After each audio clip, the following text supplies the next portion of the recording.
Kandla is beslis een en die SKA radioteleskoopprojek en die Petro SA geriewe is ook nasionale sleutelpunte. Oor die OR Tambo lughawe en ander is daar onsekerheid, maar dit gaan binnekort verander. Want in 'n oorwinning vir die burgerregteorganisasie Right to Know en die Suid-Afrikaanse Geskiedenisargief moet die polisie nou die lys met al 200 nasionale sleutelpunte bekend maak en al die regskostes betaal. Die minister se regspan het vroeër aangevoer dat die bekendmaking van die lys van nasionale sleutelpunte outomaties ook van die instelling se veiligheidsmaatreëls in gedrang sal bring.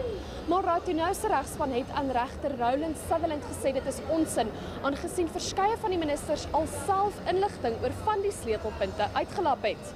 It is simply not enough for the state to say you can't have the record because we say it's in the national security. There are more checks and balances in place.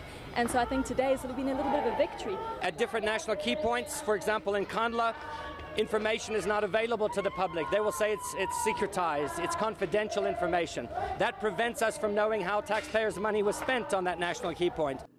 Die polisieminister se woordvoerder wou nie sê of hy teen die uitspraak gaan appeleer nie en gaan later kommentaar lewer. Daniela van Heerden, Nuus, Johannesburg.